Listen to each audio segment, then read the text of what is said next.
Bismillahirrahmanirrahim. Assalamualaikum warahmatullahi wabarakatuh. Waalaikumsalam warahmatullahi Warahmatullahi wabarakatuh. wabarakatuh.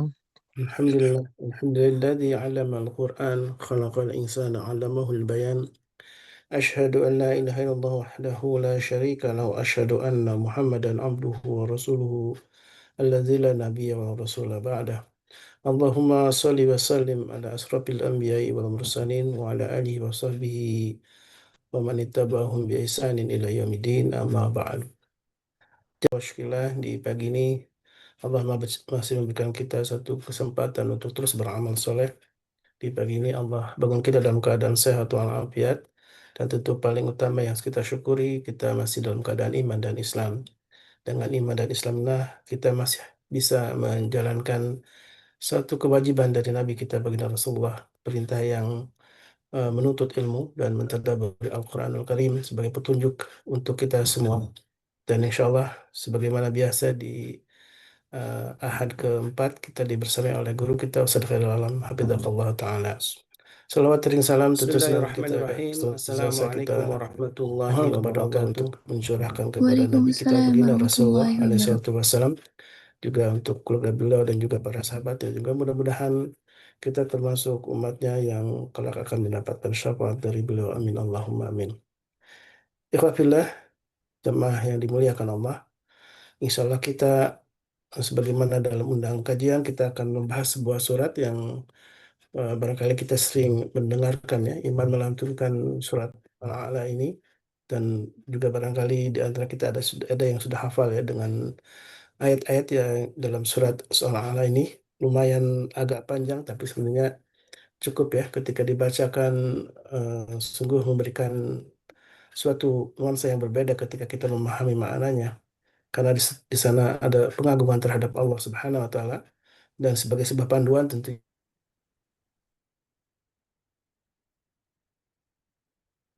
surat ini untuk kita semua.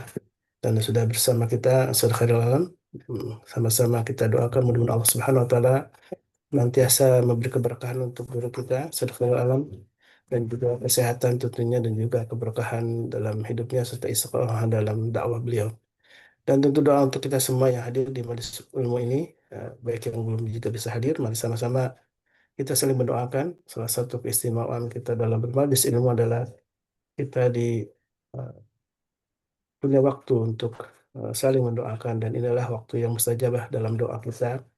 Kalau ada yang sedang sakit, Allah segera angkat penyakitnya, dan kalaupun ada yang sedang kesulitan, Allah segera uh, berikan jalan keluar terbaik. Amin Allahumma amin. Dan di tema tentang surat Al-A'la ini memang lumayan bisa lebih dari satu episode saja, nampaknya nih. Karena nih pemahaman tentang bagaimana Allah mengajarkan tentang eh, pujian, pengagungan terhadap Zat yang Maha Agung ini. Kemudian juga di ayat-ayat setelahnya kita akan diajarkan bagaimana kita menjalani kehidupan. Insya Allah akan diulas oleh guru kita Ustaz Khairul Alam. Saya persilakan, Asfaliyatul Mashkur. Oke. Assalamualaikum warahmatullahi wabarakatuh. Waalaikumsalam Waalaikumsalam warahmatullahi wabarakatuh. wabarakatuh. A'udzubillahi minasyaitonir Bismillahirrahmanirrahim. Alhamdulillahirabbil alamin. Allahumma shalli ala Muhammad wa ala ali Muhammad. Rabbana zalamna anfusana wa illam taghfir lana wa tarhamna lanakunanna minal khasirin. Rabbi shrah li sadri wa yassir li amri wa hlul 'uqdatam min lisani yafqahu qawli. Amin amin ya rabbal alamin. Alhamdulillah kita bisa bersilaturahmi kembali untuk kita melanjutkan kajian kita, memperdalam ilmu kita tentang Al-Quran. Dan saya juga mohon doanya juga, ini sedang mencoba untuk menulis menjadi sebuah buku apa yang kita sudah pelajari. Jadi mudah-mudahan bisa menjadi sebuah pencerahan, kemudian jalan buat orang lain yang sebenarnya pengen masuk ke tafsir tapi yang versinya lebih ringan, ya. Insya Allah nanti akan diterbitkan jadi sebuah buku, ya. Mohon doanya, ya. Semoga Allah lancarkan semuanya. Amin. Oke, kita hari ini tadi sudah di sounding sama Mas Holis bahwa kita akan belajar satu surat yang seringkali dibaca oleh imam, ya. Dan ini pun sebenarnya adalah bagian rangkaian dari sunnah dari Nabi kita, membaca surat Al-A'la ini. Nah, kita memang familiar dengan suratnya atau bunyinya, atau mungkin kita hafal. Tapi kita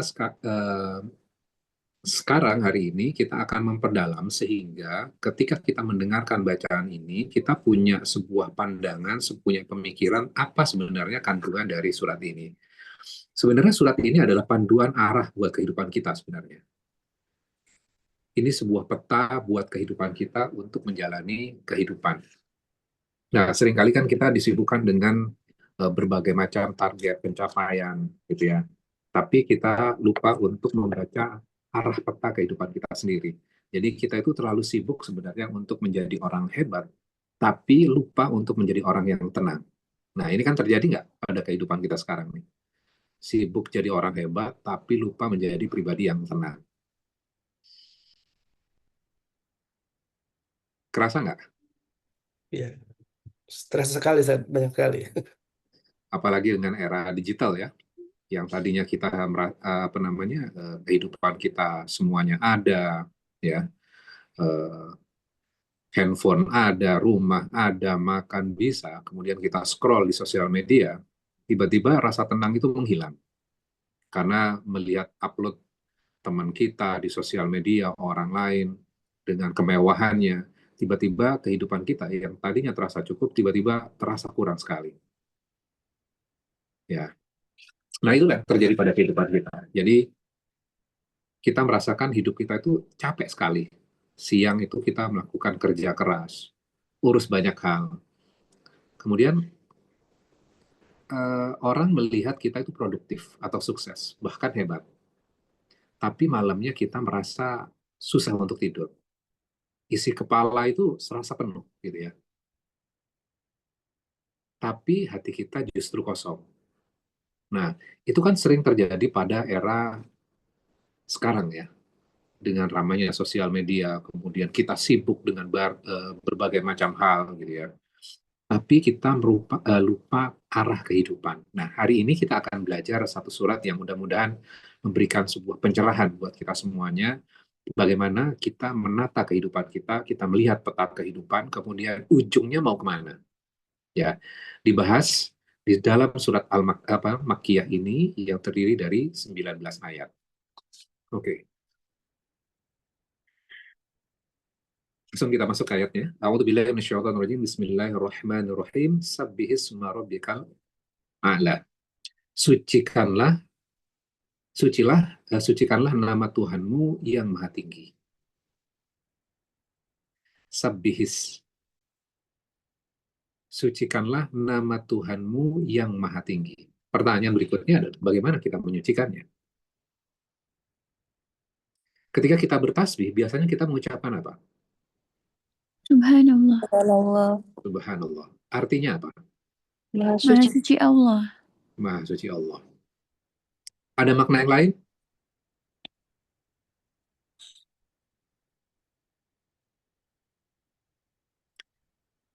Betul, maha suci Allah. Tapi Tahunya di ya dalam Ustaz. tapi di dalamnya sebenarnya ada makna kita tidak berpikir yang negatif tentang Allah. Atau kita tidak berpikir yang negatif terhadap apa yang Allah sudah izinkan terjadi. Berarti banyak ya? Ya.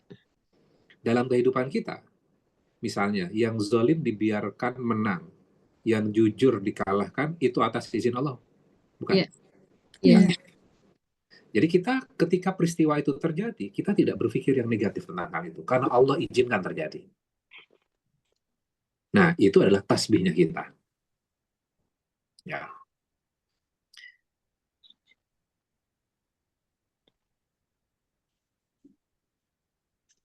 Jadi, ayat ini memberikan sebuah pelajaran buat kita. Kalau mau hidup kita naik level, jadi bukan hanya mencapai pencapaian kerja kita saja, pencapaian kehidupan kita. Sabbihisma rabbikal a'la, sucikan nama Tuhanmu yang maha tinggi, berarti kan yang tertinggi, artinya meletakkan Allah di posisi yang tertinggi dalam kehidupan. Karena Kalau kita menempatkan dunia tanpa melibatkan Allah, maka capek kita akan jauh lebih dalam.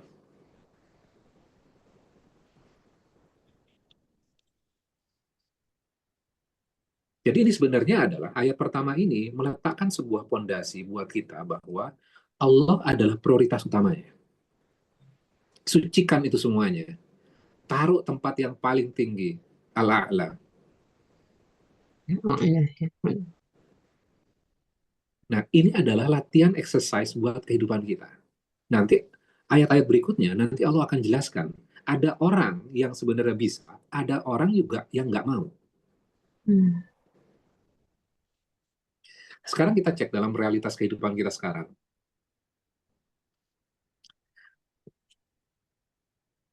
Fenomena hari ini, ada orang yang mengejar karir sampai lupa keluarga. Ada yang ngejar followers misalnya di sosial media sampai lupa siapa dirinya. Ada yang menumpuk sertifikat, prestasi, penghargaan, tapi tetap merasa kosong. Kenapa kok bisa seperti itu ya?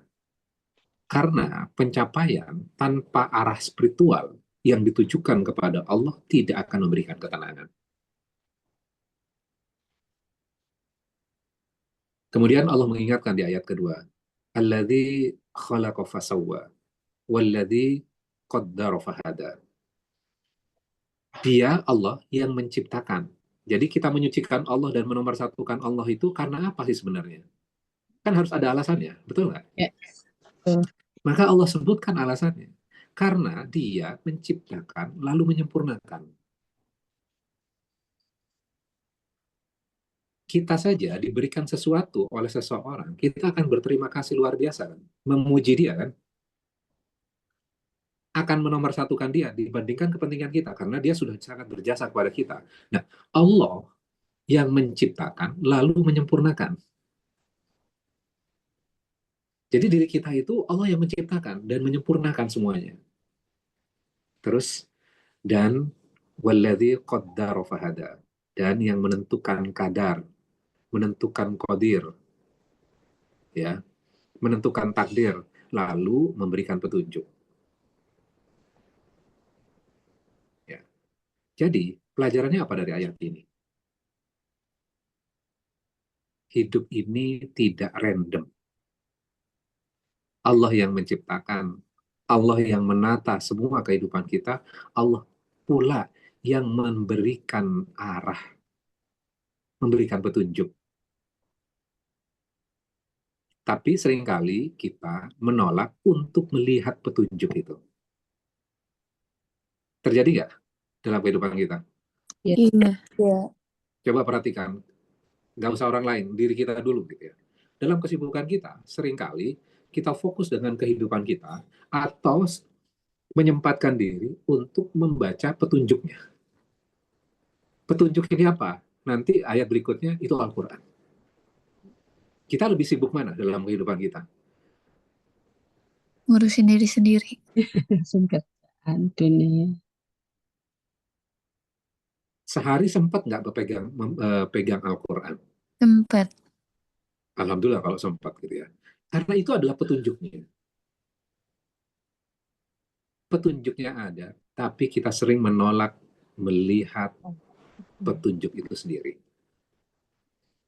Misalnya kalau kita bawa dalam ranah religi ya, kita kan sering kali datang ke pengajian, betul nggak? Iya. Iya. Ya. Bagus nggak? Bagus. Bagus.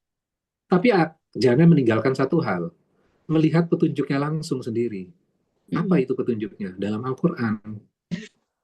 Jadi jangan lupakan, jadi jangan mentang-mentang, oh saya ikut pengajian, jadi saya nggak perlu lagi buka Al-Quran. Enggak, konsepnya nggak seperti itu. Dua-duanya harus dilakukan? Ya, harus dilakukan. Nah, seringkali dalam kehidupan kita sekarang, kita mencari petunjuk itu di mana? Kalau bahasa sekarang itu purpose of life, tujuan dari kehidupan. Biasanya orang nyari kemana sih? Lewat trending topik. Betul nggak? Status orang. Ya, lewat podcast, Ya. motivasi. Ya, podcast motivasi kan banyak ya sekarang. Iya. Ya. atau seminar. Ya, kita sibuk mencari dengan format-format seperti itu. Padahal petunjuknya sudah jelas nggak sih sebenarnya? Sudah. jelas. Ada di mana petunjuknya? Ya. Al-Quran. Al-Quran dan hadis. Dalam wahyunya Allah, dalam Al-Qur'annya, dalam kitabnya. Jadi, kenapa kita menyucikan Allah? Alladzi khalaqa fasawwa walladzi qaddara fahada. Ada Karena Allah yang menciptakan lalu menyempurnakan kita, memberikan kadar buat kita. Jadi kadar setiap orang berbeda-beda, qadirnya berbeda-beda, takdirnya berbeda-beda. Dan Allah memberikan petunjuk buat kita. Ya. Jadi setiap orang itu mendapatkan petunjuk gak sih sebenarnya? pasti. Iya. Ya, nanti akan ada dua model manusia yang dia mengikuti petunjuk dan satu lagi mengabaikan. Kita lihat ayat berikutnya. Sekarang kita masuk ayat Keempat. Kelima. Keempat ya. Keempat. 4. Walladzi akhrajal mar'a faja'alahu utsaqan ahwa. Yang mengeluarkan rumput-rumputan lalu menjadikan kering kehitam-hitaman. Ini apa sih maksudnya? Ya. Kok tiba-tiba Allah menceritakan mengeluarkan rumput-rumputan, sebelumnya bercerita tentang Ya, pencipta. Maha Suci Allah yang menciptakan manusia, menyempurnakan, memberikan takdir, dan memberikan petunjuk, memberikan arah. Kok tiba-tiba berubah menjadi rumput, lalu menjadikannya kering, kehitam-hitaman. Nah, ayat ini sebenarnya membuat kita berpikir. Allah sedang memberikan contoh tentang kehidupan. Kalau diberikan contoh kehidupan langsung, biasanya kan kompleks kehidupan. Betul nggak? Betul. Iya. Takdir setiap orang berbeda-beda. Bagaimana kita melihatnya? Maka Allah memberikan contoh yang sederhana. Ini dalam bahasa, kalau kita belajar nahwu sarf, kemudian balaghah, ini adalah balaghahnya. Ya, balaghah. Ini perumpamaannya. Allah memberikan contoh yang sederhana, yaitu mengeluarkan rumput-rumputan. Ya. Awalnya kan kering, tanah tandus kan. Ketika ada hujan turun, tiba-tiba tumbuh nggak rumput itu? Iya. Iya. Ya. Siapa yang nanam rumput itu? Kadang-kadang padangnya besar luar biasa. Misalnya kita datang ke Bromo itu tiba-tiba hijau. Ketika musim kering, semuanya jadi angus semuanya, kehitaman. Dan musim hujan, dia bertumbuh. Ketika musim kering, dia mati. Betul nggak? Iya. Iya. Itulah kehidupan. Gampang tumbuh, gampang juga kering. Ya. Jadi menjelaskan tentang apa? Bahwa hidup itu sesungguhnya itu sebentar, hidup itu fana. Apa yang indah hari ini bisa saja sirna besok hari. Coba aja lihat kehidupan Bapak Ibu sekalian. Dulu masih muda segala macam. Tiba-tiba kesehatannya berkurang. Iya. Ya. Parfumnya dulu harum, sekarang parfumnya sama. Resker. Ya, kayak putih. Jadi sebenarnya proses itu sebenarnya itu adalah petunjuk. Itu petunjuk. Cuman kadang-kadang ada yang sadar, ada yang tidak sadar. Ada yang pura-pura nggak sadar. Jadi tren harta, kecantikan itu tidak abadi. Selayaknya rumput-rumputan yang lalu akan menjadi kering, kehitam-hitaman. Jadi jangan terlalu bergantung pada dunia, karena semuanya cepat berubah. Ya. Ada yang menyandarkan hidupnya itu pada seseorang, manusia, ada nggak yang mudah seperti ini? Ya, ada. Ketika orang itu, kita mengerahkan semua waktu, perasaan kita sama dia, kemudian tiba-tiba dia berkhianat, hidup kita hancur kan? Ya. Hancur. Iya. Patah hati, sakit hati, kecewa. Kan saya sudah bantu dia, kenapa kok dia bisa berkhianat kepada saya ya? Saya nggak habis pikir. Dari kecil dia sudah saya bantu. Ketika saya susah, ketika saya butuh, dia malah menghilang. Pernah nggak mengalami hal seperti ini? Ya. Pernah. Karena kita menyandarkan diri kita kepada makhluk. Surat ini memberikan pondasi dasar yang dinomorsatukan, yang dikejar dalam target kehidupan siapa? Sabbihisma rabbikal a'la.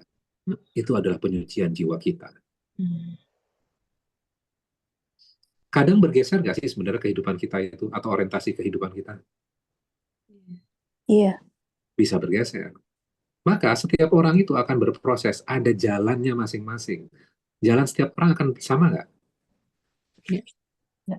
Beda. Beda-beda. Ya. Oke, kita lanjut. Sanuqri'uka fala tansa. Kami akan membacakan Al-Quran kepadamu, maka kamu tidak akan lupa. Ini ditujukan kepada Nabi. Karena surat ini diwariskan kepada kita, berlaku buat kita juga. Iya. Iya. Ya. Illa masya Allah. Innahu ya'lamul jahra wa ma Iya. yakhfa. Kecuali jika Allah menghendaki. Sesungguhnya dia mengetahui yang terang-terangan dan yang tersembunyi. Iya. Jadi, Allah itu akan membacakan Al-Quran kepada Nabi Muhammad, dan Nabi Muhammad tidak akan lupa. Kecuali itu, jika Allah menghendaki. Artinya apa? Powernya ada di mana? Allah. Jadi hafalan, memori, ilmu itu kendalinya di siapa? Allah. Allah. Jadi ayat 6 dan 7 ini itu menunjukkan bagaimana kesucian Allah untuk menjaga itu semuanya. Nah, sekarang kita cek dalam kehidupan kita. Dalam kehidupan kita sekarang, kita seringkali mudah lupa nggak? Iya. Apalagi Iya. dengan banyak distraksi. Ya. Dengan notifikasi, berita, medsos, kadang kita mau melakukan apa, masuk notifikasi. Berubah nggak orientasi kita? Sering. Ya. Tadinya pengen melakukan apa, terus tiba-tiba buka handphone, jadi melakukan apa setengah jam, 1 jam. Iya, betul. Itu namanya distraksi. Itu baru hal yang kecil. Apalagi dalam proses kehidupan yang jauh lebih besar, harusnya fokus kepada Allah, tiba-tiba kita terdistract dengan banyak hal. Dengan anak, dengan istri, dengan keluarga, Allahnya jadi ketinggalan. Ingatan dan ilmu bukan karena otak kita saja, tapi juga atas izinnya Allah. Maka minta pertolongan kepada Allah agar ilmu dan kebaikan yang kita pelajari tidak hilang. Jadi balik lagi, surat Al-A'la ini berarti ngajarin apa sih sebenarnya? Ini adalah ngajarin fundamental agama Islam tentang tauhid. Iya. Oke. Terus, wa nuyassiruka lil yusra, maka kami akan memudahkan kepadamu menuju kemudahan. Ya. Apa maksudnya sebenarnya ayat ini? Kami akan memudahkanmu menuju kemudahan. Kalau kita berpegangan kepada ayat sebelumnya, dibacakan Al-Quran dan kita mengikuti Al-Quran, kan jelas ya, dibacakan itu apa? Allah membacakan, kami akan membacakan kepadamu. Yang dibacakan itu apa? Yang dibacakan kepada Nabi. Al-Quran. Kalau mengikuti Al-Quran, maka Allah berjanji apa? Petunjuk, Mariara. Kemudahan. Memberikan kemudahan buat kehidupan kita.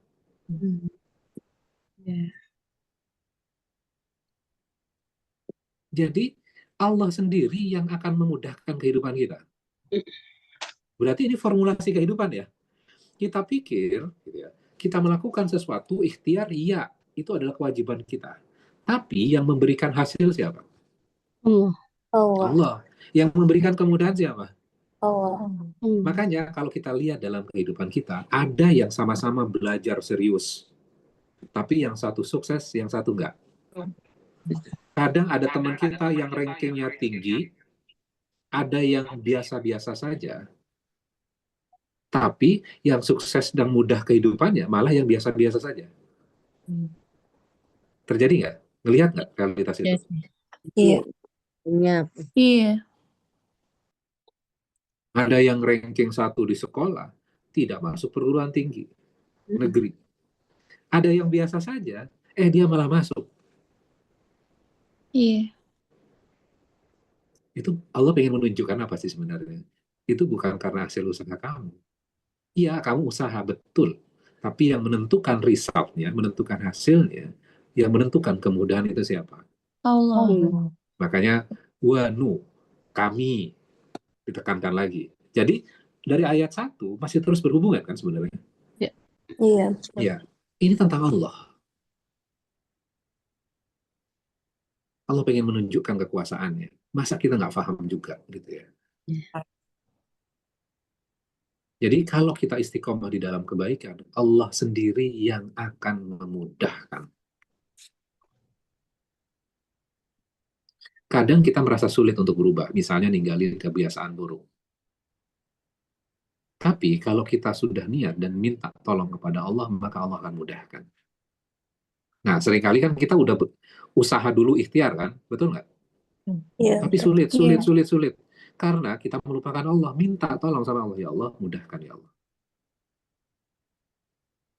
Itu namanya menyucikan Allah. Kadang-kadang kan kita bertanya, gimana cara menyucikan Allah? Ya tempatkan Allah yang menjadi hal yang prioritas. Kalau sulit, minta tolong sama Allah. Itu menyucikan Allah namanya. Tapi seringkali yang terjadi apa? Ketika kita sulit, yang kita lakukan apa? Mencari cara sendiri. Ngobrol sama orang. Ya, ke orang lain. Betul. Kita curhat sama orang. Itu salah, benar, atau netral? Salah ya. Salah. Salah. Harusnya ke siapa dulu? Ke Allah. Allah. Ya. Allah dulu baru ke orang. Udah janji belum? Udah. Apa janjinya? Asyhadu an la ilaha illallah. Itu di Al-Fatihah tuh. Iya karena Abu Dua, Nggak iya perlu karena Bukan banyak yang kedua yang ya tahu. nasta'in. apa artinya? Minta tolong pada Allah. Kami beribadah hanya kepadamu, kami Hanya kepada beribadah kamu. hanya kepadamu, hanya kepadamu minta tolong. Iya. Tapi ketika sulit apa? Sama Curhat dulu di sosmed, cari temen curhatan. Temennya yang dicurhatin, padahal curhatnya hal yang rahasia. Jangan cerita-cerita ya. Malah dia jadi ember bocor. Akhirnya kan kecewa kan? Pertanyaannya, kenapa Allah izinkan kita kecewa? Supaya berpikir. pelajaran. Untuk lihat Supaya Allah kita mulai. sadar, Ya. supaya kembali kepada Allah. Jadi kecewa itu rahmat atau bukan? Iya, Rahmat. Rahmat atau hukuman? Rahmat. rahmat. Rahmat. Kan kita udah belajar surat Al-Fatihah ya waktu itu ya. Jadi ditutup aib itu rahmat. Ya. Diberikan kesempatan kedua rahmat bukan? Iya, betul. Diberikan kesempatan ketiga nggak sadar juga diberikan kesempatan ketiga rahmat bukan? Rahmat. Iya, Rahmat. Ketika dibukakan aib rahmat bukan? Iya, rahmat. Iya. Rahmat juga Mas Ian. Kenapa? Supaya sadar, supaya tobat, tapi dengan cara yang keras, dibukakan aibnya. Tujuannya apa? Supaya kembali kepada Allah. Itu adalah rahmatnya Allah. Ya. Oke. Udah jam 6. Ini memang tantangannya Mas Solis. Sekarang gimana cara menyajikan tafsir, tapi jadi kompak. Iya, Ustaz. Oke, sekarang kita masuk ayat 9. Fadzakir inna fa'ati dzikra. Maka berilah peringatan, karena peringatan itu bermanfaat. Nah, ini menarik nih. Rasulullah diberikan Al-Quran, dibacakan Al-Quran. Kemudian Rasulullah dipastikan akan mengingat itu. Kita juga diberikan petunjuk itu, diberikan Al-Quran, dan kita mengingat Al-Quran itu. Kemudian Rasulullah diberikan sebuah perintah. Perintahnya apa? Beri peringatan. Fadzakir. Beri peringatan. Karena peringatan itu akan memberikan manfaat. Nah, sekarang kita cek dalam kehidupan kita sekarang. Sekarang itu orang lebih mudah tersinggung nggak sih sebenarnya ketika dinasehatin? Iya, betul. Iya, sering. Sensitif sekali gitu ya. Tapi kita punya tugas. Apa tugas kita? Menyampaikan kebaikan. Sampaikan itu. Quran itu sampaikan. Ya.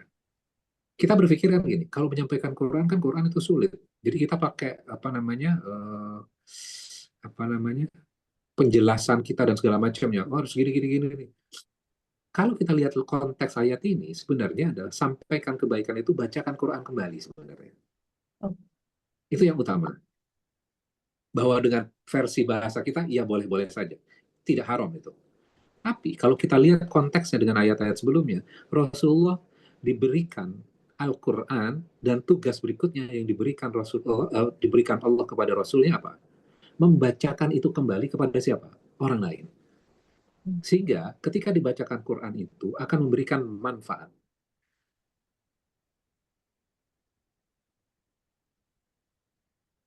Ya.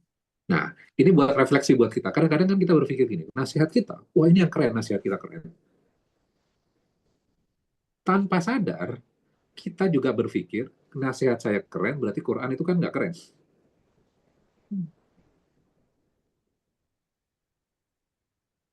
Wah, Quran itu sulit. Enggak. Quran itu mudah.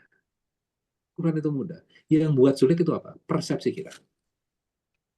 Maka biarkan dibacakan Quran itu sehingga membuat orang berpikir. Dibacakan Quran itu plus terjemahannya, kemudian orang itu akan berpikir, kemudian dia akan merenungkan buat kehidupannya dia. Ya. Jadi tugas kita membacakan, sampaikan kebaikan itu. Sampaikan dakwah itu. Tapi ada catatannya, bukan memastikan orang berubah. Itu dua hal tuh.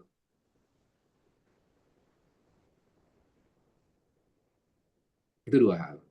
Tugas kita adalah menyampaikan, tapi kita bukan punya kewajiban memastikan orang itu berubah. Itu haknya siapa? Allah.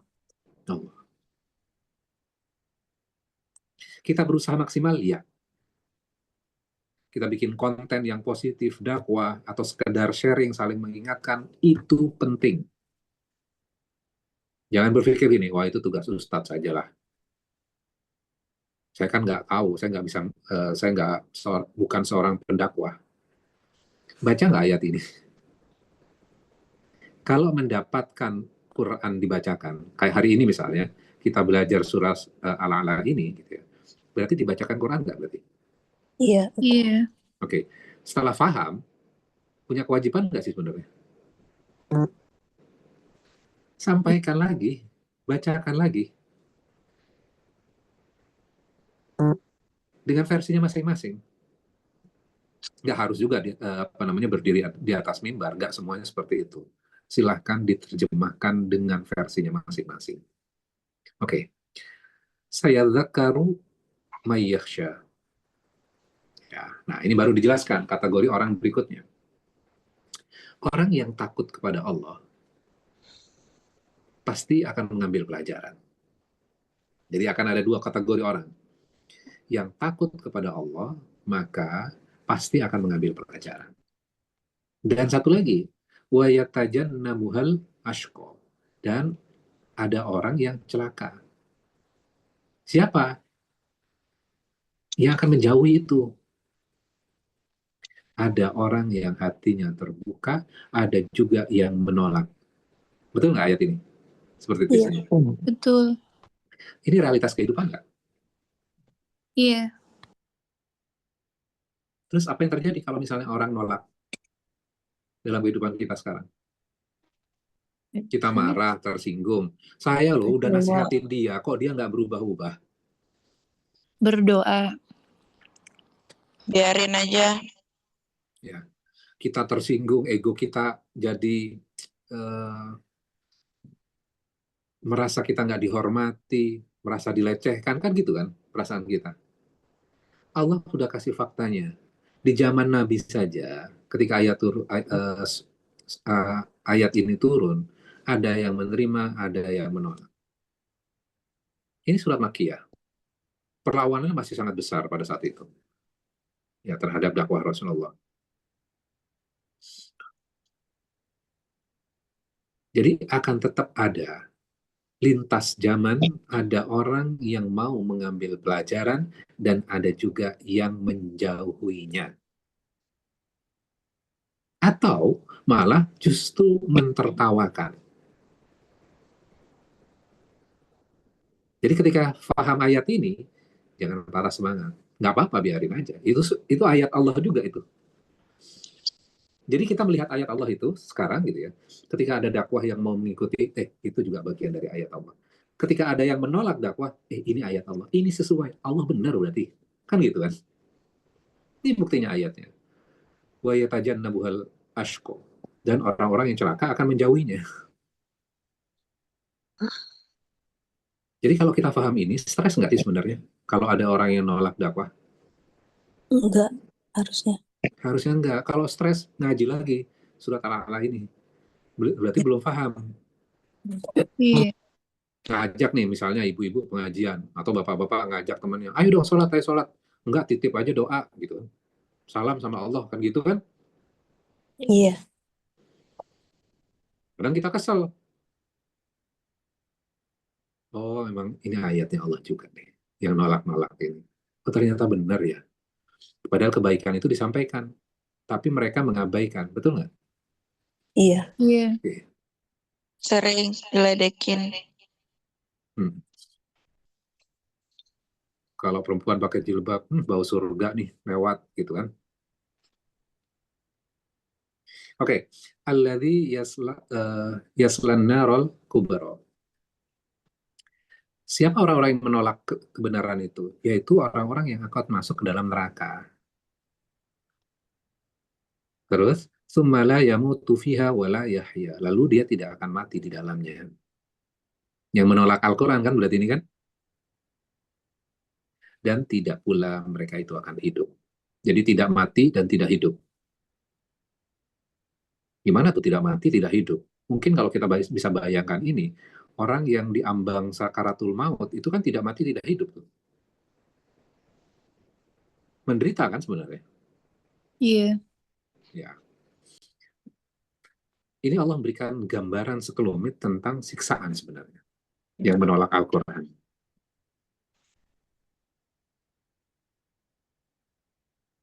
Relevansinya buat kehidupan kita apa sekarang? Kayak gaya hidup bebas, tanpa arah, hedonisme, maksiat, itu pasti akan berujung celaka. Itu ada sebuah kepastian. Kemudian kita melihat, loh sekarang masih kaya, masih hartanya banyak, terus dia masih melakukan maksiat, masih fine-fine aja gitu ya. Kadang kan kita stres sendiri ya, kok dia tetap naik ya, kok tetap menang ya, kok tetap dimuliakan, kok tetap dipuja. Lihat tuh, rumput nanti akan menjadi kering. Ada waktunya. Cuman kadang kita nggak sabaran. Episodenya belum selesai, ini baru episode-episode pertengahan mungkin. Kita sudah ngaji surat Al-Fil ya. Kenapa orang yang zolim dibiarkan naik tinggi? Kan bisa saja Allah menghentikan pasukan bergajah mulai dari negara asalnya kan? Iya, betul. Ini Iya. kan gubernur Yaman kan? Si Abraha itu gubernur Yaman. Nah, kan bisa saja Allah menghancurkan dari awal. Kenapa Allah membiarkan sampai di depan Ka'bah? Tinggal sejengkal lagi loh menghancurkan Ka'bah dengan pasukan bergajahnya. Tapi Allah biarkan. Allah biarkan dia punya rasa percaya diri yang tinggi, pede luar biasa. Dia percaya tidak ada satupun yang mampu menghalangi kehendaknya, tapi di saat itu Allah hancurkan dengan cara yang hina. Bukan lawan pasukan gajah. Kalau kesatria pasukan gajah lawan pasukan gajah menang itu keren. Tapi ini bukan pasukan gajah. Nggak selevel. Dikasih burung kecil dengan batu kecil, selesai episodenya. Artinya apa? Orang yang zolim, Allah biarkan menang. Naik tinggi, percaya diri. Nggak akan ada yang mampu mengalahkan dan menjatuhkan. Tapi di saat dia punya rasa percaya diri yang tinggi, Allah siapkan rencana supaya sakitnya total ketika jatuh. Kalau jatuh ketika kecil kan, ya biasa aja kan. Tapi ketika di puncak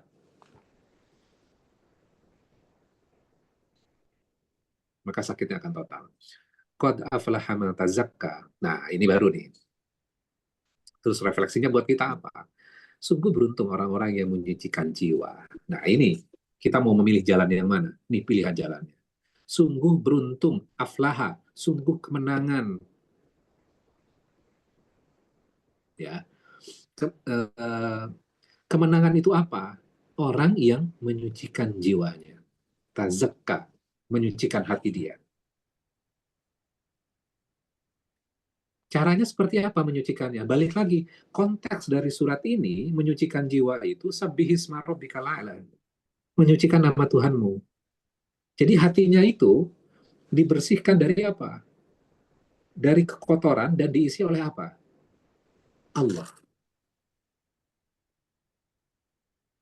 Yang biasanya diisi dengan obsesi, keinginan, dunia, harta, jabatan, digeser semuanya, diisi oleh Allah. Karena hati itu tidak bisa mendua. Hati itu harus satu. Allah. Maka itu menyucikan jiwanya dia. Bahwa ada tafsirnya dari iri sombong, iya. Tapi yang utama adalah membersihkan jiwa itu dari dunia dan diisi oleh Allah. Ini bukan konteksnya adalah meninggalkan dunia, enggak. Boleh jadi kaya, boleh, dianjurkan. Tapi diisi dulu hatinya itu dengan Allah terlebih dahulu. Sehingga dunia itu digenggam sama dia. Dikendalikan. Ya. Sungguh beruntung orang-orang yang menyucikan jiwanya. Ya. Terus apa yang harus dilakukan bola setelah hatinya diisi oleh Allah? Wa dzakara asma rabbih fasalla. Dan mengingat nama Tuhanmu, nah, lalu dia sholat. Jadi orang-orang yang sholat itu, sebelumnya itu kan harus menyucikan dulu tuh. Tujuannya apa? Karena ada sholat yang sebenarnya tujuannya, orientasinya bukan Allah. Ada nggak? Ada. Ada nggak orang yang umroh orientasinya bukan Allah? Ada. Ada. Tapi dunia. Ada nggak? Iya. Banyak. Banyak. Nanti itu pas masa kampanye itu biasanya banyak tuh. Ya, tiba-tiba soleh mendadak gitu ya. Kita udah senang, wah dia berubah ya. Tapi punya tujuan lain. Maka itu bukan masuk dalam penyucian jiwa. Karena orientasinya masih dunia. Ya. Tapi itu urusan mereka. Tapi buat kita paham bahwa, caranya adalah kita menyucikan hati kita itu, memasukkan Allah jadi prioritas utamanya, yang lain-lain itu digeser. Kemudian baru kita mengingat, menyebut namanya, lalu kita sholat.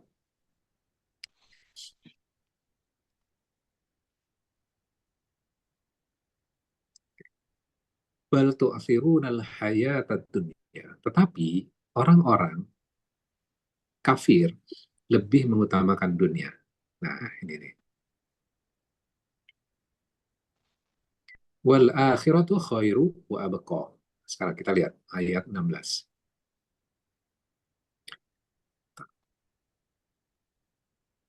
Ketika disebutkan bal tu'athirunal hayatad dunya, tetapi kalian lebih mengutamakan kehidupan dunia. Nah, kan ada macam-macam terjemahan ya. Perhatikan sekali lagi ketika kita baca terjemahan, kemudian ada dalam kurung disebutkan orang-orang kafir, maka orang-orang kafir itu tidak ada dalam teks bahasa Arabnya. Itu penafsiran penterjemah. Kalau teks aslinya, tetapi kalian lebih mengutamakan kehidupan dunia. Nah, sekarang kita kupas itu. Jangan-jangan itu kita ya? Takutnya. Iya, Ustaz. Jangan-jangan kita loh. Kita berpikir itu orang kafir. Tapi jangan-jangan kita. Kita lebih sering memikirkan Dunia. dunia. Contoh zaman sekarang, likes, views, daripada doa kita diterima atau tidak. Kita lebih sibuk menata feed Instagram daripada menata sholat kita, menata hati kita untuk sholat. Kita rela begadang lembur kerja, tapi berat bangun untuk sholat subuh di masjid.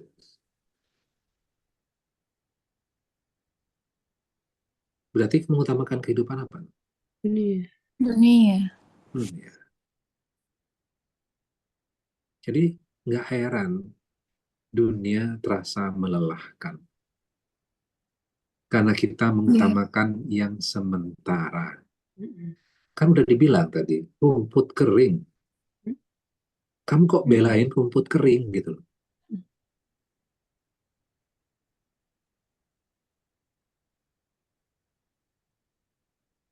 Kemudian kita diminta lanjutan ayatnya, wal akhiratu khairu wa abqa. Padahal kehidupan akhirat itu lebih baik dan lebih kekal. Apa gunanya pencapaian besar kalau akhirnya membuat kita hancur di akhir? Apa gunanya validasi manusia kalau kita kehilangan ridhonya Allah? Bayangkan seperti ini, dunia itu seperti panggung sementara. Semua orang sibuk untuk tampil. Nih, panggung dunianya. Sibuk tampil, menunjukkan jati dirinya, tampil ke depan, menunjukkan prestasi, pencapaian. Tapi ingat, pertunjukan pasti akan selesai. Yang kekal bukan panggungnya, tapi apa? Catatan amal yang kita bawa. Hati kita disucikan atau tidak.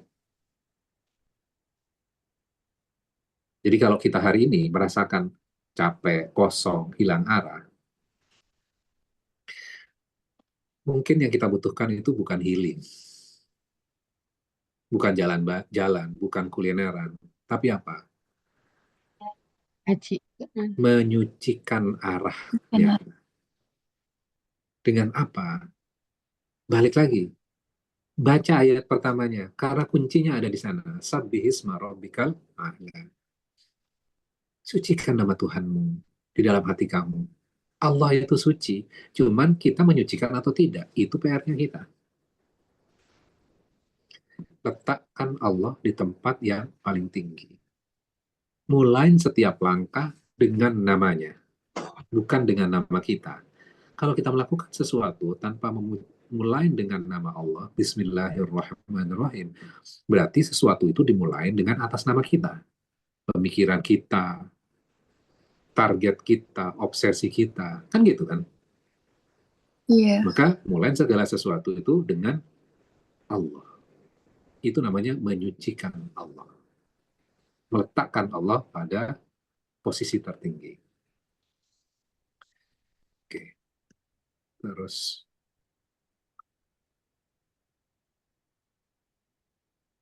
ayat 18.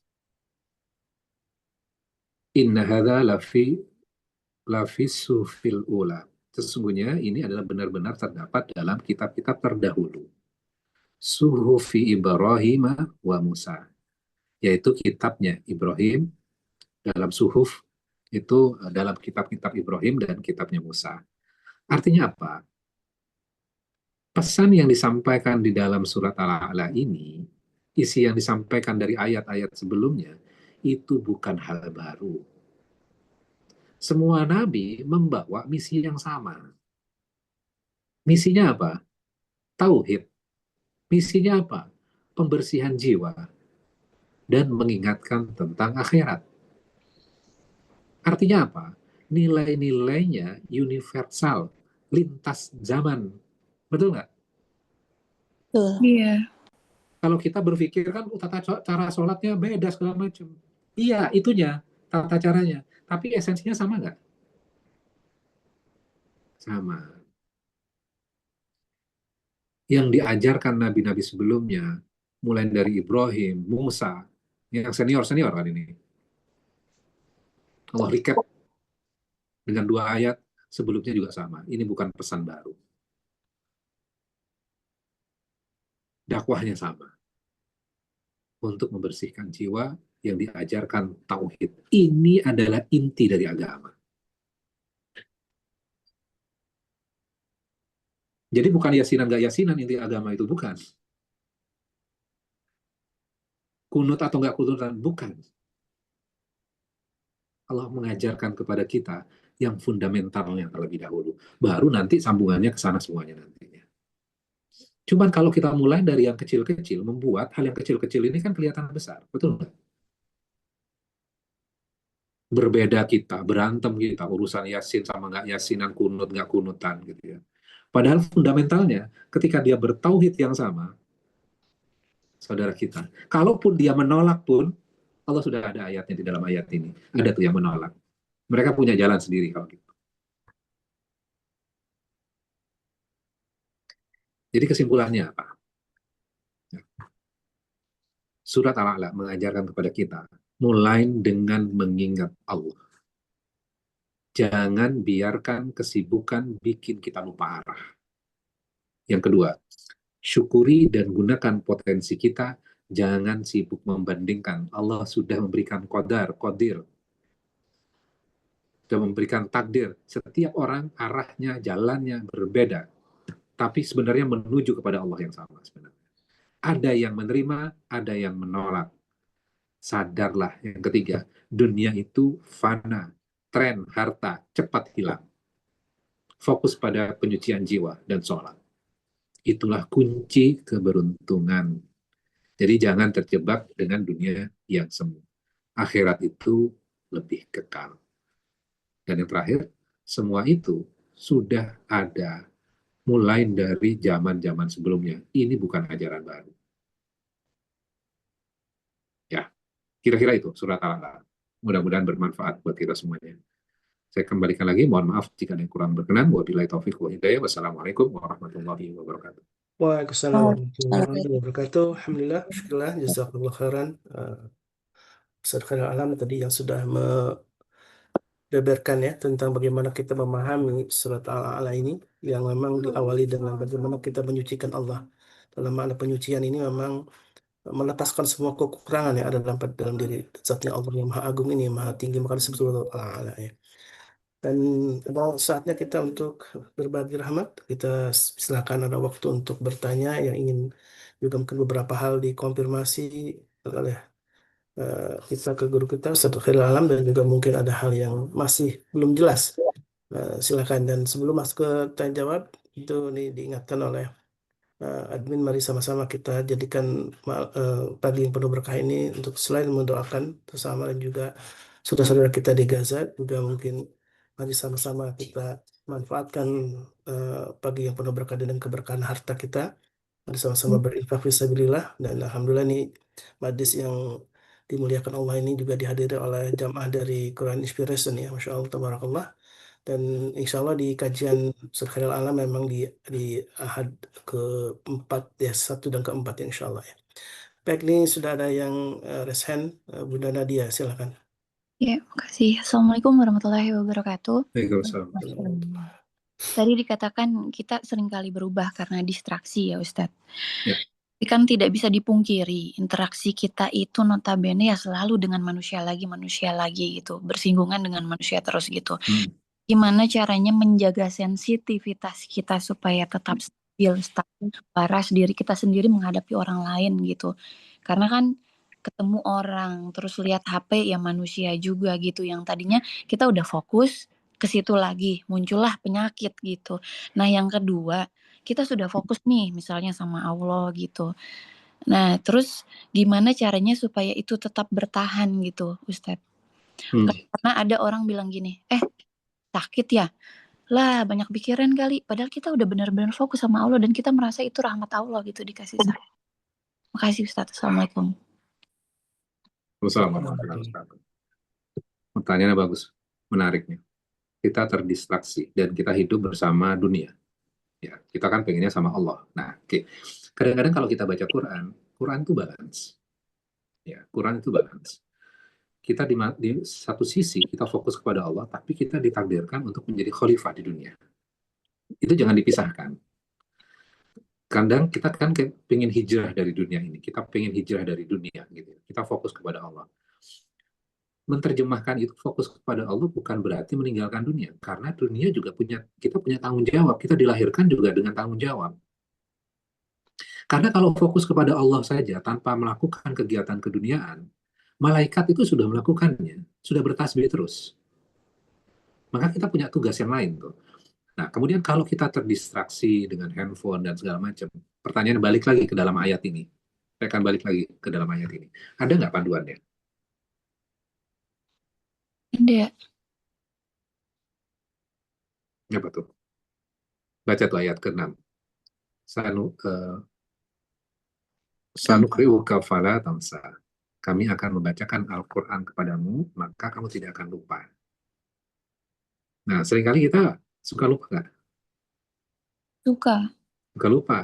Maka balik lagi, nasihat yang paling strong adalah balik lagi ke dalam Al-Quran. Kalau ada teman, wah kamu banyak kepikiran ya, padahal kita fokus kepada Allah. Itu kan mendistraksi juga. Kita ingat Quran ya, oh iya, Qurannya bagian yang ini. Jadi, ketika kita berinteraksi, kemudian kita terdistract, kemudian kita lupa, manusia nggak sih? Manusiawi nggak itu? Manusiawi. Nah, Allah akan hitung sebenarnya, perhitungannya itu, kita sadar atau enggak setelah itu. Balik lagi atau enggak. Yang paling penting kan sebenarnya kembali lagi kan. Pertanyaannya gini, ketika manusia itu lupa, Allah tahu nggak manusia lupa dan akan melakukan kesalahan? Tahu. Tahu. Ya, berarti buat Allah bukan hal yang baru, benar nggak? Kalau kita salah itu bukan hal yang baru, tapi ketika kita kembali lagi, itu sebenarnya yang diharapkan. Kita jadi ingat lagi, oh ini Qur'annya yang memberikan nasihat seperti ini. Akhirnya apa? Astagfirullah, saya salah lagi. Betul nggak? Kadang-kadang kan kita melakukan kayak gitu ya. Lupa sesuatu, kemudian kita melakukan sesuatu, kita akhirnya sadar, astagfirullah. Tujuannya itu memang. Tapi saya salah gitu ya. Menyesal, iya betul. Rasa penyesalan itu adalah rahmat supaya kita kembali lagi kepada Allah. Tapi kemudian kayak gini, alah kamu nggak pantas deh. Kamu udah dosanya besar. Kan kadang kan gitu ya. Kamu dulu melakukan kesalahan ini dan itu. Kamu nggak akan diampuni Allah. Kamu nggak akan masuk surga. Kan gitu kadang-kadang bisikannya. Artinya apa itu? Itu sebenarnya bisikan dari iblis. Supaya kita tidak mendekat kepada Allah. Jadi harus diabaikan. Atau tidak? Bisikan seperti itu. Maka ketika bisikan itu hadir, maka kita sudah belajar waktu itu kan kul huwallahu ahad sama kul falak sama Anas, minta perlindungan kepada Allah dan cepat-cepat kembali kepada Allah. Ya Allah, astagfirullah. Makanya habis sholat itu, kita pertama kali yang dibaca zikirnya apa? Allahumma anta salam minka salam. Subhanallah. Subhanallah. Nggak selesai sholat langsung biasanya apa? Istighfar. Istighfar. Astagfirullah. Padahal habis sholat loh ya. Logika kita kan kalau habis sholat melakukan ritual ibadah yang bagus gitu ya. Alhamdulillah dulu kan. Ini astagfirullahaladzim, astagfirullahaladzim. Alladzi la ilaha illa huwal hayyul qayyum dan seterusnya. Oke, kira-kira itu. Mudah-mudahan bisa menjawab. Jadi balik lagi ketika kita terdistraksi, balik lagi nasihatnya apa? Balik lagi dalam Quran, jangan sampai lupa. Dan Allah sudah bilang, maka kamu tidak akan lupa. Jadi minta kepada Allah, ya Allah jangan lupakan aku ajaran-ajaranmu yang ada dalam Quran. Oke. Dan dengan dosa itu pula kita bisa beristighfar, Ustaz ya. Karena seluruh bani Adam khata'un, kata Nabi sallallahu alaihi wasallam gitu ya. Betul. Setiap bani Adam itu adalah bersalah, dan wa khairul khata'in at-tawwabun, dan sebaik-baiknya orang yang bersalah itu adalah orang yang kembali kepada Allah. Silakan Bunda Meli. Tadi Bunda Meli atau Bu Sri dulu ya? Silakan. Bu Sri tadi. Bu Sri dulu ya, silakan. Ustadz pengen bertanya, jazakallah khair atas ilmunya, banyak dapat pencerahan gitu kan. Bentar Ustadz. Yang pertama, kan banyak tadi Ustadz bilang kalau orang itu sekarang tuh istilahnya kiblatnya itu ke medsos kayak gitu kan, kayak nyari petunjuk itu ke podcast, ke ya begitu-begitulah. Nah, saya sebagai generasi milenial kali ya, kenapa orang tuh begitu tuh karena tidak semua mereka itu paham bahasa Arab dan mereka tuh nggak semuanya hafal Quran dan mereka itu juga tidak belajar hadisnya gitu. Dulu saya ketika SMA itu jurusannya ada jurusan bahasa Arab, jurusan IPA, jurusan IPS gitu. Nah, saya perhatikan teman-teman yang jurusan bahasa Arab ini, mau sejauh mana orang itu jauh dari Allah kayak melakukan dosa, misalnya pacaran atau yang lainnya, pasti mereka kembalinya itu pasti ke Allah lagi gitu. Saya lihat, oh ternyata dia masih posting kalau misalnya di ayat sini Allah membahas ini, padahal dia pacaran gitu kan. Nah, pertanyaan saya kan, apa sih sebenarnya yang wajib dipelajari oleh seorang muslim gitu, yang wajib sebagai dasar gitu untuk kita tuh biar hidup kita tuh selalu berada di jalur Allah tuh apa kayak gitu. Apakah kita harus paham bahasa Arab, lalu kita harus tahu hadisnya yang mana, tahu ayatnya yang mana. Sedangkan di sekolah aja kita udah dijurus-jurusin kayak gitu, Ustadz. Kayak IPA, IPS. Jadi anak-anak IPA dan IPS itu dia itu ya lepas kendali kayak gitu. Beda nih sama anak bahasa Arab kayak gitu, yang mereka lebih paham kayak gitu. Nah itu pertanyaan pertama ya Ustadz. Yang kedua itu kan tadi kata Ustadz orang yang zolim itu nanti akan diapain sama Allah dihancurkan gitu kan. Allah membiarkan mereka zolim dulu seperti apa sih pasukan bergajah ya Ustadz di surah Al-Fil. Nah pertanyaan saya, Israel tuh udah zolim banget Ustadz. Jadi kapan mereka hancur kayak gitu? Sampai saya tuh kalau dalam sholat itu sering baca Al-Fil kayak gitu. Ya Allah kapan ya tapi beritanya makin parah kayak gitu. Juga apa ya katanya senjata orang muslim itu doa. Cuma saya udah doa tapi kok belum ada juga kelihatan kayak gitu Ustadz. Maksudnya ya itu saya cuman asumsi pribadi aja. Nah untuk selanjutnya mungkin ini kurang ada sangkut pautnya sama yang sekarang. Tapi temanya agak di luar, cuman saya penasaran banget gimana pendapat Ustadz tentang manhaj salaf. Manhaj salaf yang mereka itu kayak Palestina, mereka itu tidak peduli ke Palestina, katanya tamatin bab tauhid dulu kayak gitu. Baru harus peduli sama Palestina, nggak usah deh ikut-ikutan, udah tamatin aja dulu bab tauhid kayak gitu, bab toharoh yang itu tuh di awal banget kayak gitu di fikih begitu-begitulah Ustadz. Jadi itu dulu saya nyekolahin anak saya di situ kayak gitu. Nah lalu dengan banyak pertimbangan karena gimana ya yang masih menjadi yang masih menjadi belum pasti gitu Ustadz hukumnya dia udah haram semua. Jadi kayak saya siapa yang bilang bang gitu. Kadang anak saya bilang Umi ini haram, ini haram, ini haram. Siapa yang bilang? Gak tahu kan. Ustazah. Ketika saya bilang tanya ke ustazahnya, ustazah apa ya maksudnya bilang ini haram, sedangkan itu masih belum pasti gitu Ustadz. Masih apa sih namanya? Masih apa sih Ustadz? Istilahnya yang masih di apa? Khilafiyah. Nah, masih Khilafiyah, khilafiyah. Nah, masih khilafiyah dia udah mengumumkan ini haram ini. Nah, kebetulan saya dikasih Allah kesempatan untuk jurusan bahasa Arab gitu kan, paham bahasa Arab, Quran gitu kan, alhamdulillah. Jadi saya sampai tanya gitu ke ustazahnya, kenapa ya ustazah? Kok begini kayak gitu? Ini masih anak kecil nih. Harusnya diajarin itu halal haram dulu kayak gitu. Jangan khilafiyah itu jangan langsung diituin. Jadi menurut saya itu sangat fanatik kayak gitu Ustadz. Terus ini kayak materi bahasa Arab aja yang kayak cuman saya ingat banget itu as-sa'ah. As-sa'ah itu kan pakai tak marbutoh ya Ustadz ya. Mereka as-sa'at gitu terus pokoknya nggak sesuai aja sama kaidah bahasa Arab. Terus saya tanya, Ustazah ini sepertinya salah ya Ustazah gitu. Saya belajar dari dulu as-sa'ah itu ini taknya tak marbutoh nih karena dia apa? Bukan jamak gitu. Maksudnya ya begitulah. Bahkan dalam Al-Qur'an di ayat sini pun juga ini Ustazah nggak ada di Al-Qur'an begini gitu. Terus saya tanya, Sudah menangkap ya, set poinnya udah. iya Insya iya. biar nanti jamaah yang lain bisa Iya, kembali. Ustaz. Makasih Ustaz. Ya, terima kasih. Jawab pertanyaannya banyak ya.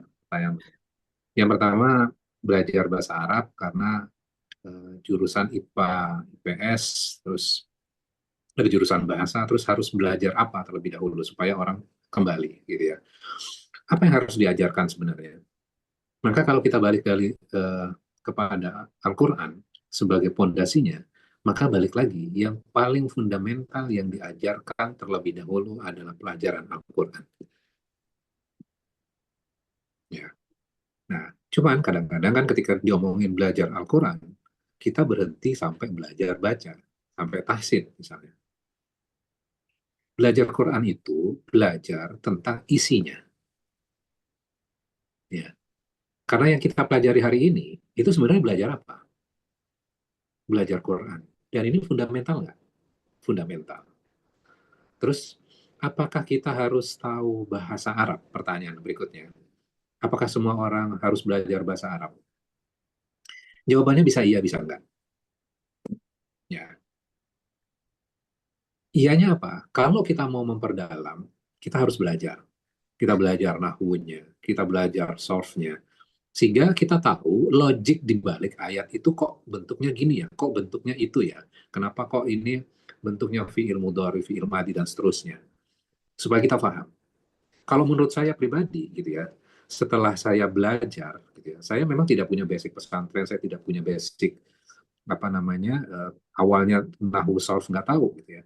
Setelah belajar itu semuanya, saya bilang bahwa nahwu itu sebenarnya adalah yang harus diajarkan juga. Karena kita akan berbeda tuh, melihat ayat itu akan berbeda. Cuman pertanyaannya adalah, kalau mau belajar nahwu, biasanya kan sulit, betul nggak Bu? Pak? Ya, Ustaz. Ya, sulit kan? Nah, logikanya gini, Allah sendiri mengatakan Quran itu mudah. Walaqad yassarnal Qur'ana lidzikri. Sesungguhnya Al-Quran itu dimudahkan bagi yang mau. Kan itu syaratnya mau. Nah, Quran itu mudah atau sulit? Coba Mudah. dijawab tuh. Mudah. Mudah. Mudah bagi yang Mudah. mau, susah bagi yang nggak mau. Ya, Al-Quran itu prinsipnya mudah. Yang bikin sulit siapa? Persepsi kita. Allah sendiri bilang mudah, kita bilang sulit. Kita mau percaya siapa? Yuk, mau percaya siapa? Mau percaya Allah atau pemikiran kita? Allah. Allah. Kalau misalnya ada ustadz yang bilang Quran ini sulit, nggak segampang itu, gitu ya. Mau percaya Allah atau yang ngomong itu? Percaya Allah. Nah, saya benturkan itu supaya saya tidak apa namanya mengatakan kita nggak respect sama ustadz, enggak. Tapi supaya pemikiran kita tuh benar dulu. Sehingga kita tahu, loh Allah sudah bilang bahwa Quran itu mudah. Artinya, kalau Allah sudah bilang bahwa Quran itu mudah, berarti ilmu, alat untuk memahami Quran, itu harusnya mudah atau sulit? Mudah. Harusnya mudah dong. Jadi nahwu itu harusnya mudah. Kenapa jadi sulit?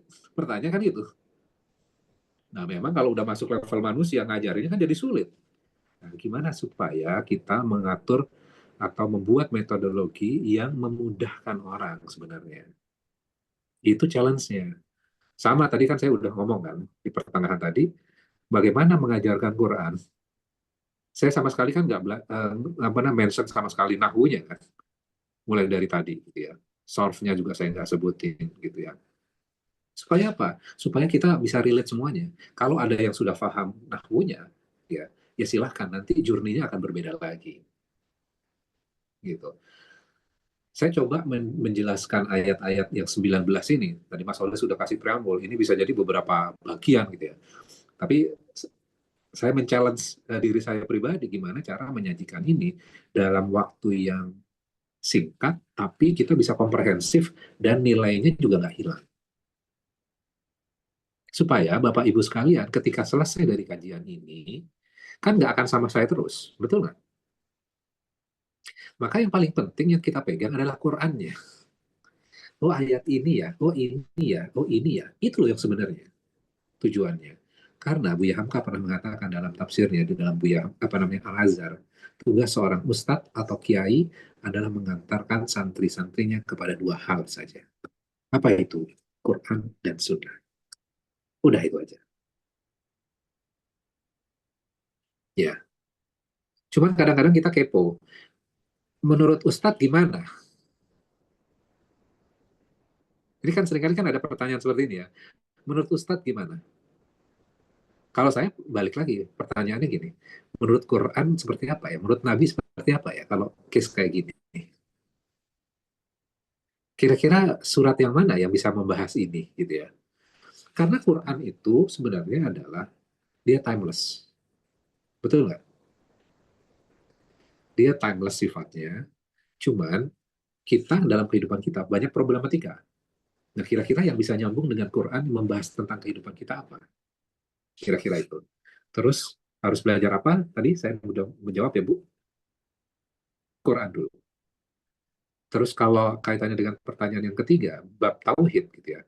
Di dalam Quran itu sudah mengajarkan itu adalah kitab. Nah, pertanyaan kayak gini. Kitab tauhid yang paling bagus apa? Al-Quran. Al-Quran. Al-Quran. Coba cek yang ngajarin tauhid itu kitabnya apa? Lupa Ustadz. Ya. Jadi kalau kita belajar tauhid dengan menggunakan Quran itu akan balance tuh. Itu akan balance. Tadi kan di dalam surat Al-Alaq ini ada dunia, ada tauhidnya, ada dunianya juga kan? Dan Iya, bagaimana kita melihat dunia? Bukan larangan kita pegang dunia loh, tapi dunia yang tidak ada Allahnya. Ya, oke.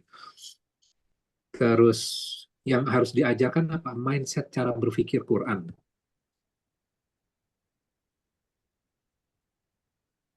Ya, bagaimana Quran melihat segala sesuatu itu gimana caranya? Nah, itu belajar itu. Terus surat Al-Fil kaitannya dengan Palestina.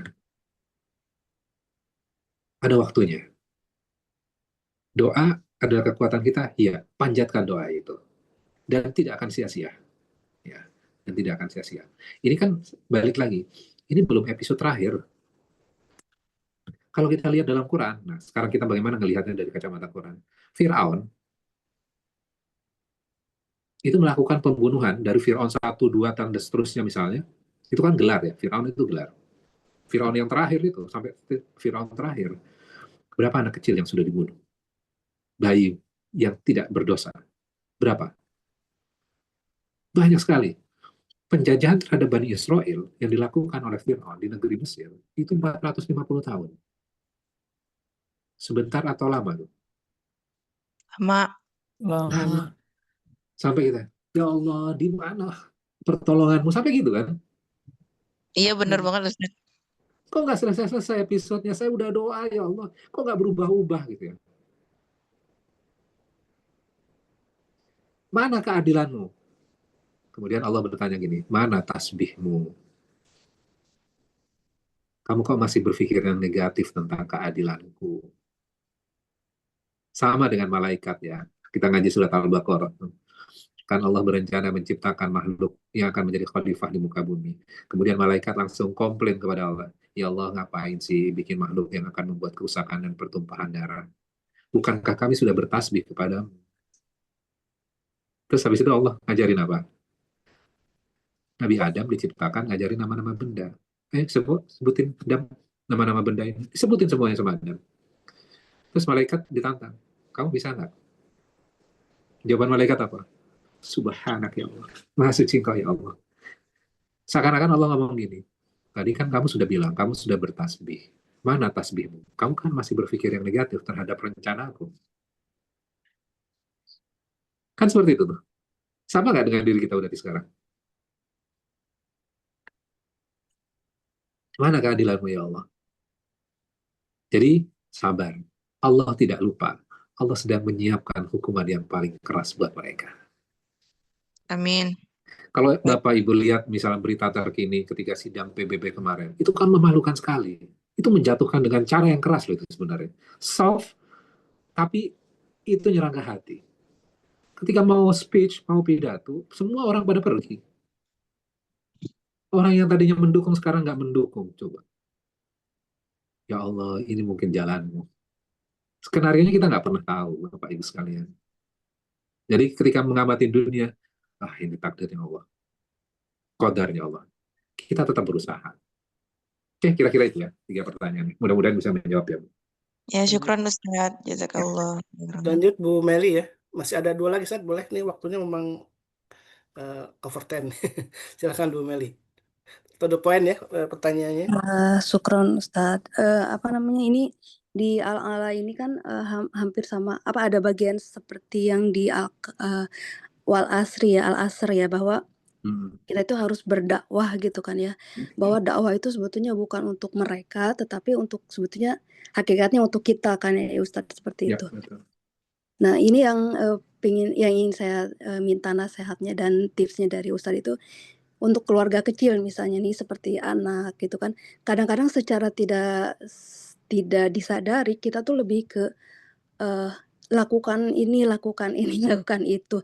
Nah, setelah saya pelajari bahwa wah, jangan-jangan ini tidak fundamental ya, bahwa yang saya dakwakan ke anak misalnya atau ke keluarga terdekat itu lebih ke lakukan aja. Nah, padahal harusnya kan kita lebih fundamental dari itu ya Ustaz, bahwa Allah itu adalah segalanya. Nah, cuma bagaimana ya Ustadz tipsnya atau nasihatnya di waktu-waktu yang sempit? Mungkin kalau saya pribadi gitu, saya butuh waktu yang lama, mungkin setiap hari harus dengar kajian, pagi malam misalnya seperti itu. Nah, ini kan untuk katakan anak lah misalnya contohnya, dia kan terbatas dengan kegiatan lain, terbatas dengan ini, dengan itu, dan tidak selalu incar seperti saya gitu misalnya contohnya ya. Bagaimana sih tipsnya yang mungkin waktunya pendek-pendek aja tapi saya bisa dakwah ke anak saya misalnya seperti itu Ustaz. Syukran. Oke. Ya, dakwah seperti apa sih sebenarnya? Kan kita pengennya adalah melakukan ini, melakukan itu kan. Karena memang Iya. yang diajarkan kepada kita, ya modelnya kan seperti itu. Betul nggak? Iya, betul. Ini boleh, ini nggak boleh. Ini haram, ini halal. Udah, Iya. kita terbatas sampai di situ. Dan mulai dari SD kita, SMP kita, SMA kita kan seperti itu. Betul. Bahkan sampai kuliah juga, ini hukumnya penyucian adalah gini kan gitu ya. Cara wudhu dan segala macamnya. Jadi kita akhirnya terjebak kepada agama itu seperti tata cara. Betul. Bukan Ritual. tentang tata cara berpikir. Iya. Ya. Padahal seringkali di dalam Al-Quran, kalau kita baca Quran, afala taqilun. Kenapa sih kamu nggak berpikir? Kenapa sih kamu nggak menggunakan akalmu? Kan gitu kan? Betul. Artinya apa sebenarnya? Agama itu tentang sebenarnya adalah menganjurkan kepada kita untuk berpikir terlebih dahulu. Berpikir yang fundamental terlebih dahulu. Baru nanti larinya ke hukum. Kalau kita kan dibalik nih, kita tahu hukumnya, tapi kita nggak tahu sebenarnya pola berpikirnya seperti apa. Iya. Ya. Kayak misalnya orang yang yasinan, saya kasih contoh dalam surat yasinan. Ayat kursi deh misalnya. Kemarin saya baru bikin konten tuh, ayat kursi. Ayat kursi itu, orang berpikir ketika dibacakan ayat kursi, setannya terbakar, hangus, kemudian lari, mati dia. Berpikir seperti itu nggak? Iya. Padahal kalau kita baca ayat kursi, tidak ada satu ayat pun, itu kan cuma satu ayat. Ayat kursi itu tidak ada yang membahas tentang setan atau iblis yang terbakar sama sekali. Betul. Isinya tentang apa ayat kursi itu? Hanya satu isinya. Tentang Allah ya. Tentang Allah saja. Lahu mulkus samawati wal ard. Allah yang punya langit dan bumi. Artinya apa? Setan, iblis, manusia jahat yang goib semua dalam kendalinya Allah. Itu miliknya Allah semuanya. Berarti yang berkuasa siapa? Allah. Nah, itu kan yang harusnya diajarkan. Jadi bukan ayat kursinya tiba-tiba jadi kayak apa ya? Mantra, setannya terbakar. Itu adanya cuma di film aja. Iya. Adanya di film. Kalau kita paham isinya, maka kita akan berpikir kekuasaannya Allah luar biasa. Yang hebat itu Allah. Iman kita jadi naik, betul nggak? Kalau iman kita naik, kita ingat sama Allah, Allah menyertai kita, maka iblis dan setan sudah nggak relevan lagi. Kan gitu harusnya yang diajarkan. Tapi yang diajarin apa? Kalau takut, nanti supaya setannya terbakar.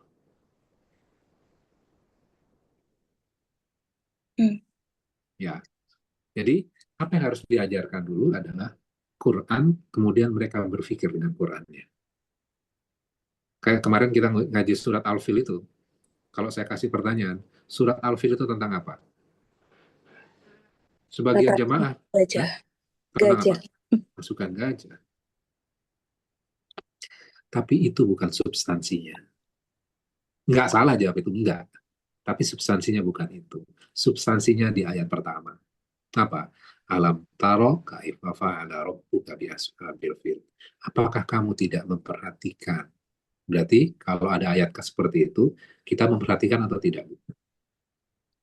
Umumnya tidak. Tidak. Tidak. Atau memperhatikan tapi salah fokus. Iya. Maka dilanjutkan. Apa yang harusnya diperhatikan? Kaifa fa'ala rabbuka bi ashabil fil. Bagaimana Allah bertindak. Jadi yang harus diperhatikan apa? Fokusnya. Tindakan Allah. Ya, tindakan Allah. Berarti tentang apa? Berarti tentang Allah. Tentang kekuasaannya Allah. Sedangkan pasukan bergajah itu keterangan dari kalimat. Nah, sekarang kita fokusnya kemana? Keterangannya saja dan lupa sama ini tentang kekuasaannya Allah. Iya, betul. Kalau Al-Fil itu tentang sejarah, udah lewat. Betul nggak? Betul. Tapi kekuasaannya Allah timeless. Allah cuma kasih contoh dulu seperti ini. Allah juga bisa melakukan sekarang.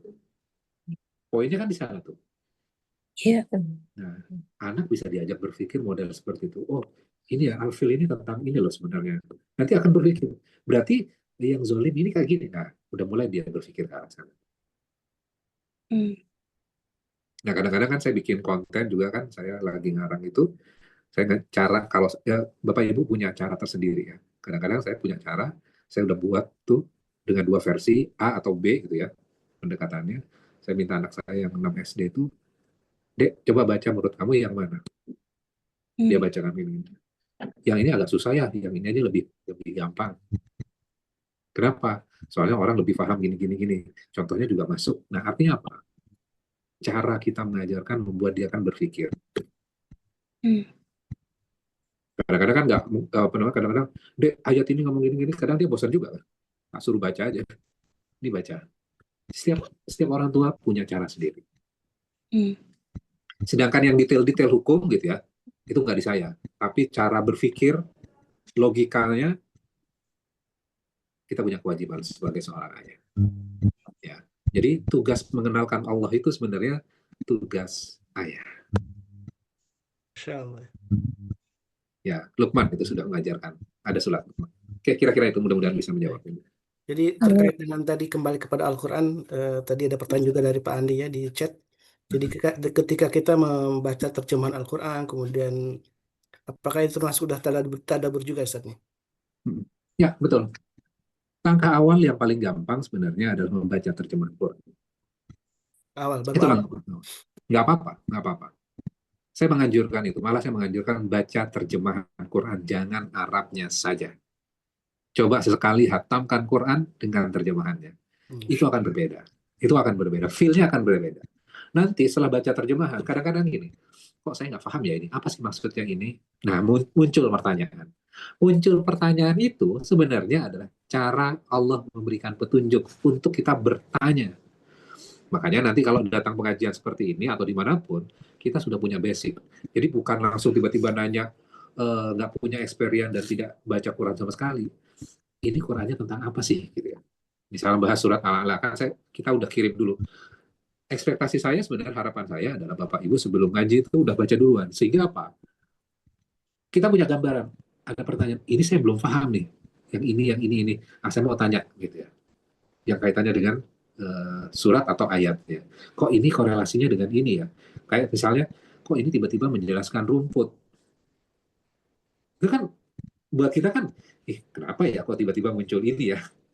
Terus korelasinya apa sih sebenarnya dengan ayat sebelumnya tentang Quran, terus tentang manusia yang disempurnakan, dikasih takdir, dikasih petunjuk gitu ya. Ujungnya kan semua mati nanti.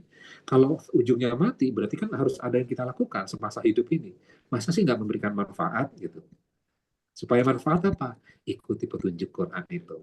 gitu. Jadi nikmatin saja perjalanannya, membaca terjemahan Quran. Terus kalaupun ada pertanyaan silahkan diajukan ketika kajian, atau kalau mau melangkah lebih lagi, saya sarankan baca tafsirnya Buya Hamka. Beli 1 jilid buku saja dulu. Jilid yang Iya, pertama. benar. Ya, Iya, baik. Satu pertanyaan lagi boleh Ustaz nih dari Bude Darmi nih. Sebagai penutup ya. Silakan Bude. Makasih Ustaz, 3 menit lagi. iya. Eh, Ini maaf Bude, ini disebutin Bude Darmi. Saya ingat kalau di mall-mall itu ada susu Mbok Darmi, ini bukan punya Ibu. Punya Bude ya. Oke Ustaz, bisa kita seperti itu Ustaz. Eh, Bismillahirrahmanirrahim. Eh, saya hanya satu pertanyaan Ustaz ya tentang tadi yang kalimat subhanallah itu. Memang mungkin selama ini kita kurang mensucikan Allah. Saya puluhan tahun hidup bersama orang itu, saya berharap dia berubah, ternyata tidak gitu ya. Akhirnya saya memutuskan untuk mundur gitu loh. Apakah sikap saya ini memberikan saya itu putus asa gitu loh. Karena ekspektasi saya terlalu besar gitu. Karena kita bisa mendidik anak sama-sama gitu ya. Tapi saya tunggu sampai puluhan tahun dari anak kecil sampai anak kita sudah punya menantu Ustadz ya. Dia tidak pernah berubah, nyaris tidak pernah berubah. Akhirnya saya hari ini sadar gitu ya, iya memang hak Allah untuk dia berubah gitu loh. Dan hak dia juga mungkin tidak mau berubah. Pertanyaan saya, apakah saya termasuk putus asa ya Ustadz ketika saya memutuskan untuk mundur? Terima kasih Ustadz.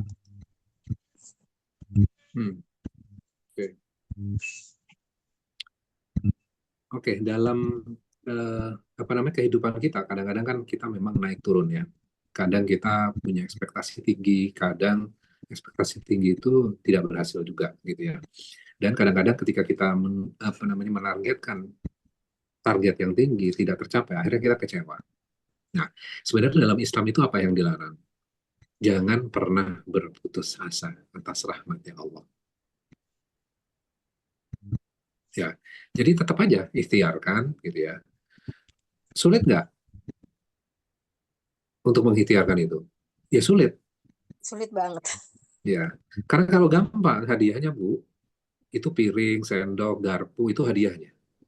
Tapi karena sulit hadiahnya surga. Ya, jadi balik lagi ke dalam surat yang kita kaji. Ya, surat yang kita kaji, coba baca ayat ini supaya bisa jadi refleksi ya.